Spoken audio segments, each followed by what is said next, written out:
And I've consulted with the FBI. I've consulted with CIA. I worked in DC.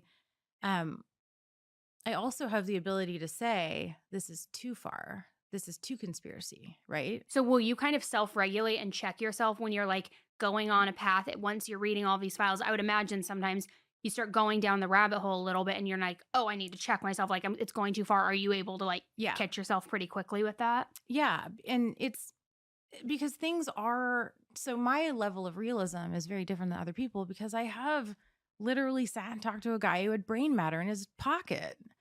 What? Like that was just, I had a therapy session with a guy in prison and he had killed his cellmate and he thought that literally that was the way to hide it.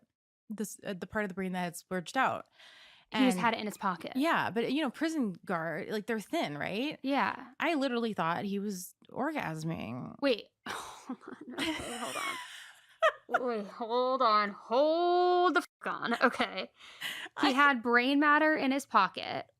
Why did you think he was orgasming? Because he was like... Because I could see the moisture starting to... To bleed. I see. Or not bleed, but... You saw like liquid in his pants. Yeah. Okay. I thought you meant like by his move. God.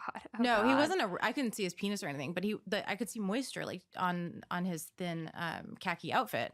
And he went back to his cell. And it was a very like shallow, superficial, like, I'm not sure what happened. I'm not going to call him out. It's not entirely safe to call anyone out. Yeah.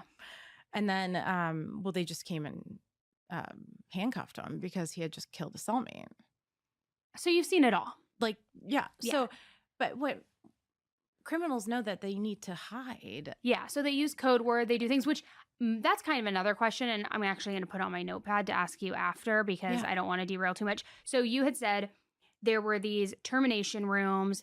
There were, where are these babies? Then that leads us into the cannibalism piece of it. How people not only view it as a delicacy, but that you will have not like, unlimited life, but like it will enhance your life. You'll be an enlightened being, almost like a cult or something if you consume that. Right. It's, what is it called? Adrenochrome. Like these researchers are, they're incredible researchers, right? They are teaching at Princeton and Harvard and UCLA. Mm-hmm. But he was using them for dark things. And now, do they know that?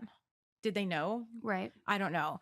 But one of the biggest things was that usually when you eat raw human brain, there's a virus you can get. The bacteria, I think, is called prion.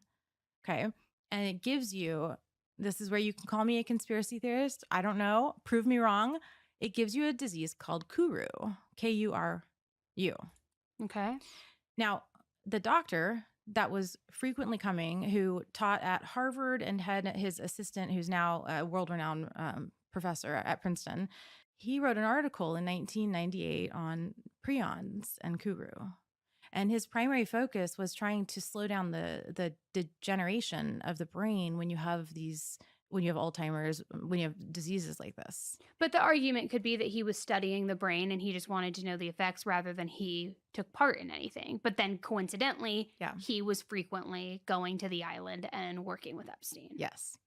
Got it. And then you have other doctors to the point of inviting Epstein over when they knew their children were having sleepovers.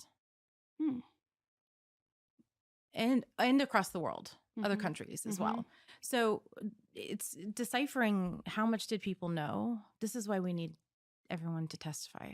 Yeah. We need to hold them accountable. But I guess that's my question too, just sidebarring. Do you think that people will ever be held accountable here? Yes. Okay. I'm starting to think so because there's 3,000 billionaires in this world. How many? It seems like a lot of them are involved by the looks of it. Yeah. How many of us are there?